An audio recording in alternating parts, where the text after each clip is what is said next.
आज Doubtnut app download करें। Doubtnut पर अपने सभी गणित, रसायन विज्ञान, भौतिक विज्ञान और जीव विज्ञान के डाउट्स का करो सफाया। बस प्रश्न की फोटो खींचो, एक ही प्रश्न को क्रॉप करो और तुरंत वीडियो सोल्यूशन पाओ। अभी डाउनलोड करें।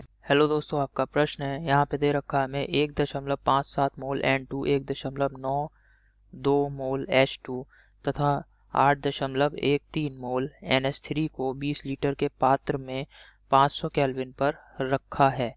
इस ताप पर अभिक्रिया N2 प्लस 3H2 2NH3 के लिए Kc का मान 1.7 गुणा 10⁻²है। तो क्या अभिक्रिया मिश्रण साम्य अवस्था पर है? यदि नहीं तो नेट अभिक्रिया की दिशा बताइए। तो चलिए इस प्रश्न को हल करते हैं। ठीक है, यहाँ पे दोस्तों हमें क्या दे रखा है, एक रासायनिक अभिक्रिया दे रखी है।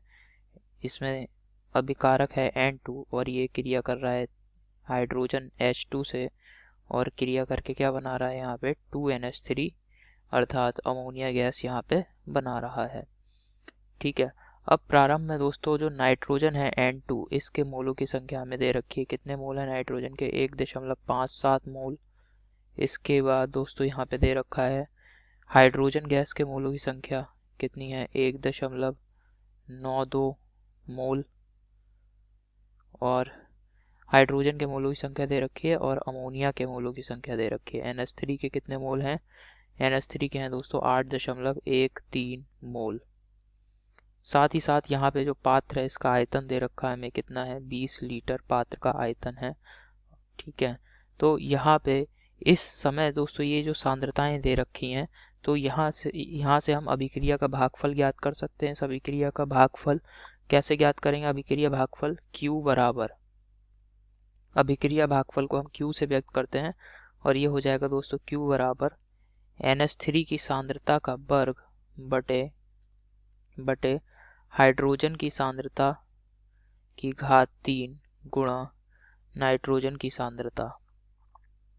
ठीक है, यहाँ पे Q ये है होता है अभिक्रिया भागफल। अब यहाँ पे दोस्तों सभी मान लगाएंगे तो सांद्रता कैसे ज्ञात करेंगे अमोनिया की? अमोनिया के जो मोलों की संख्या दे रखी है, मोलों की संख्या, वही यहाँ पे इसको मैं लिख दे रहा हूँ। सांद्रता बराबर कैसे ज्ञात करते हैं दोस्तों? सांद्रता होता है मोलों की संख्या n बटे जो आयतन होता है विलयन का या जो भी आयतन है गैस का उस लीटर में लगा देते हैं। तो इस प्रकार से हमें सांद्रता ज्ञात हो जाती है। अब यहाँ अमोनिया की सांद्रता हम लगाना है, तो अमोनिया की सांद्रता कैसे ज्ञात करेंगे? अमोनिया के मोलों की संख्या 8.13 बटे अमोनिया का आयतन कितना हो जाएगा यहाँ 20 और इसका हो जाएगा स्क्वायर। अब यहाँ पे हाइड्रोजन की सांद्रता का घन है, तो हाइड्रोजन की सांद्रता कैसे ज्ञात करेंगे? हाइड्रोजन के मोलों की संख्या 1.92। ठीक है, क्या दे रखी है दोस्तों? हाइड्रोजन के मोलों की संख्या 1.92 बटे बिलियन का जो भी आयतन है कितना? 20 लीटर।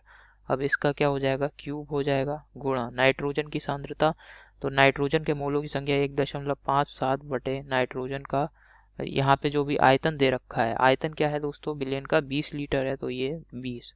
ठीक है, तो इस समीकरण को हल करेंगे, अभिक्रिया भागफल आता है। इसको हल करके अभिक्रिया भागफल ज्ञात करते हैं। ठीक है, तो इसे हल करा दोस्तों, आप देख रहे हैं अभिक्रिया भागफल का मान कितना आ रहा है यहाँ पे 2.38 गुणा 10⁻3।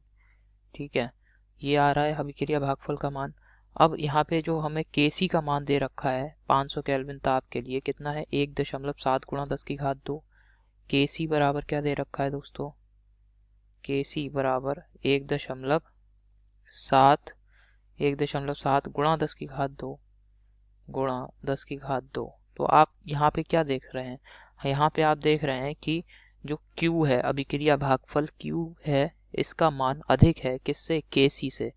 अभिक्रिया भागफल का मान यहाँ पे बहुत अधिक है, किसकी तुलना में? Kc की तुलना में अधिक है। ठीक है, तो यहाँ से दोस्तों क्या निष्कर्ष निकलता है? अगर दोस्तों अभिक्रिया भागफल का मान Kc अर्थात साम्य स्थिरांक से अधिक आता है किसी अभिक्रिया के लिए, तो अभिक्रिया विपरीत दिशा में होगी। तो यानी यह जो अभिक्रिया हमें दे रखी है यह विपरीत दिशा में होगी। किस दिशा में होगी दोस्तों? विपरीत दिशा में होगी। विपरीत दिशा में होगी अभिक्रिया, दी गई अभिक्रिया विपरीत दिशा में होगी। ये समझ में आ गया दोस्तों।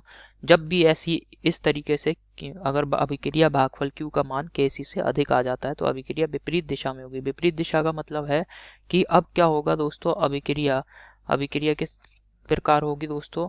अब NH जो अमोनिया है ये दोस्तों वियोजित होना शुरू हो जाएगा नाइट्रोजन और हाइड्रोजन में। ठीक है, विपरीत दिशा का मतलब ये है, उत्पाद जो है वो अब अभिकारक बनाने लगेगा इस समय। ठीक है, तो अभिक्रिया की दिशा समझ में आ गई आपको? यदि नहीं तो नेट क्रिया की दिशा बताइए। तो अभिक्रिया की दिशा हमने यहाँ बता दी है। ठीक है, क्या और यहाँ पे क्या दे रखा है, अभिक्रिया मिश्रण साम्य अवस्था पर है। साम्य अवस्था पर अगर होता दोस्तों, अगर अभिक्रिया साम्य अवस्था पर होती तो साम्य अवस्था के लिए शर्त होती है कि Kc और Q इन दोनों के मान बराबर होने चाहिए। परंतु क्या ऐसा हमने जब हल करा तो क्या ऐसा आ रहा है? ऐसा नहीं आ रहा है। तो यानी दी गई अभिक्रिया साम्य अवस्था पर नहीं होगी। ठीक है, तो यहाँ पे लिख देते हैं इसे, साम्य अवस्था पर अभिक्रिया नहीं है। साम्य अवस्था पर नहीं है, अभिक्रिया साम्य अवस्था पर नहीं है। ठीक है, तो यही हमारे प्रश्न का उत्तर है। आशा करता हूँ आपको समझ में आया होगा। धन्यवाद। कक्षा 6 से 12वीं से लेकर नीट, IIT, JEE वो एडवांस के लेवल तक 1 करोड़ से ज्यादा छात्रों का भरोसा।